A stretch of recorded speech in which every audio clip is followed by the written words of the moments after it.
Hello dear future officer, स्वागत है आप सभी का ओनली के टारगेट प्रीलिम 2021 में। करंट अफेयर्स का यहाँ हम रिवीजन करने वाले हैं एमसीक्यूज़ के थ्रू। आप ओल्ड वीडियोस को प्लेलिस्ट में जाके चेक भी कर सकते हो। साथ ही साथ आप ओनली का Telegram channel only nothing else के नाम से अवेलेबल है, उसे भी आप ज्वाइन कर सकते हो यूपीएससी स्टेट पी से रिलेटेड एक्विजिट मटेरियल गाइडेंस वगैरह के लिए। पहला क्वेश्चन दिया हुआ है कि भारत की जो इंडस्ट्रीज थी उनके रूइन के लिए या फिर उनकी बर्बादी के लिए कौन कौन से फैक्टर्स रिस्पॉन्सिबल है। चार्टर एक्ट 1813, रेलवे का construction, gradual disappearance of the Indian rulers and the courts. ठीक है, तो चार्टर एक्ट 1813 में क्या हुआ था, इंग्लिश जो ईस्ट इंडिया कंपनी थी उसका जो एकाधिकार था, जो मोनोपोली थी, वो ख़त्म कर दी गई एंड बाकी जो ब्रिटिश कंपनीज है वो भी इंडिया में आके इन्वेस्ट कर सकती थी। तो और अदर कंपनीज जब आने लगी या और प्राइवेट प्लेयर जब भारत में आने लगे तो इंडिया का और ज़्यादा एक्सप्लॉयटेशन, यहाँ हमारी जो लोकल इंडस्ट्रीज थी उनका और ज़्यादा होने लग गया। बाकी रेलवे कंस्ट्रक्शन की बात करें तो रेलवे कंस्ट्रक्शन की वजह से ये हुआ कि लिंकेजेस हो गया। अंग्रेज़ों को कहीं से भी रॉ मटेरियल मिलता या जो कच्चा माल मिलता तो वो वहाँ तक रेलवे लाइन बिछा देते, तो इसकी वजह से इंडियन जो इंडस्ट्रीज है उनको बहुत ज़्यादा नुकसान हुआ। तीसरा ये है कि gradual disappearance of the Indian rulers and their courts. तो हमारे यहाँ भारत में जो राजा महाराजा थे उनकी ताकत, उनकी पावर ख़त्म होने लगी और उन पे जो डिपेंडेंट कारीगर थे, आर्टिजन्स थे या बाकी जो कलाकार थे, उनकी इनकम भी जो है वो एकदम डाउन होने लग गई। तो तीसरा भी करेक्ट है, ऑप्शन नंबर डी 1 2 3।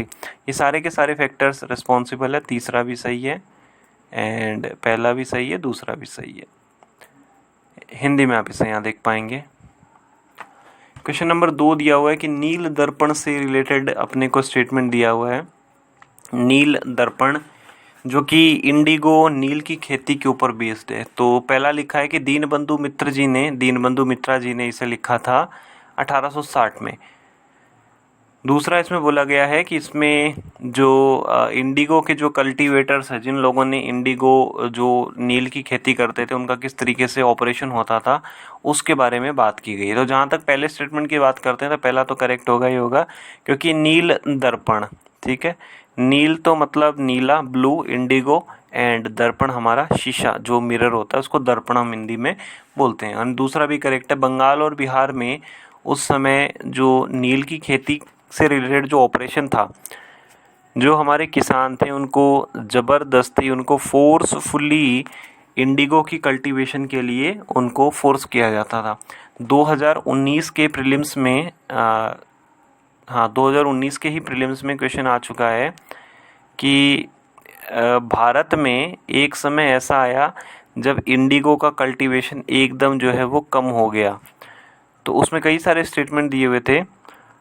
तो उसमें करेक्ट जो स्टेटमेंट था वो ये था कि जर्मन जो सिंथेटिक डाई थी वो मार्केट में आ चुकी थी। इंडिगो तो एक नेचुरल डाई थी, पौधे पत्तियों से हम बनाते थे, उसका पाउडर बनाते थे। जब से जर्मन सिंथेटिक डाई और बाकी अदर डाइज जब मार्केट में आई तो इंडिगो की खेती की कोई वैल्यू नहीं रह गई। पहले अंग्रेज़ लोग जब किसानों को फोर्स किया करते थे कि इंडिगो लगाओ, इंडिगो को उपजाओ, इंडिगो प्रोड्यूस करो, बाद में वो नहीं कर पाते थे क्योंकि जो मशीन मेड जो सिंथेटिक डाइज थी वो चीपर रेट्स पे अवेलेबल थी, सस्ते दामों पे उपलब्ध थी।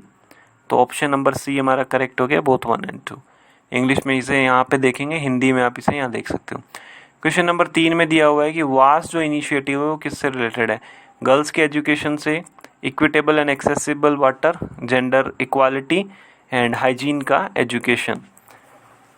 वास से रिलेटेड मेंस 2017 में क्वेश्चन भी आ चुका है। और अगर आप सोशल साइंस की कोई भी बुक पढ़ेंगे या आप जीएस पेपर 1 भी प्रिपेयर कर रहे हैं तो वास तो हमें प्रिपेयर करना ही होगा। वास से रिलेटेड गर्ल्स की education, equitable accessible water, gender equality, hygiene education. Option number D 1 2 3 all correct.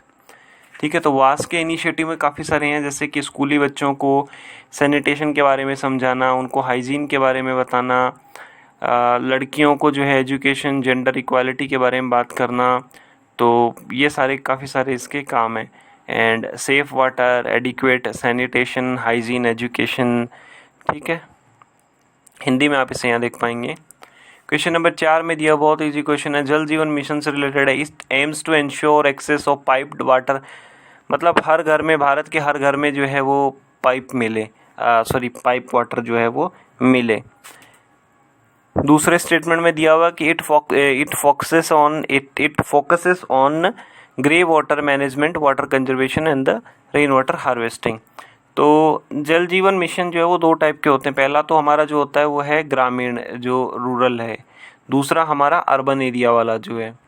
तो जहाँ तक रूरल एरिया की हम लोग बात करेंगे तो रूरल एरिया में हम लोग बात कर चुके हैं कि 2024 तक सभी को जो है वो पानी देना है, ठीक है। उसके बाद जो है हमारा अर्बन भी लॉन्च हो चुका है। तो अब ये है ऑलमोस्ट कि भारत के हर घर में हमको पानी देना ही देना है पाइप वाटर से।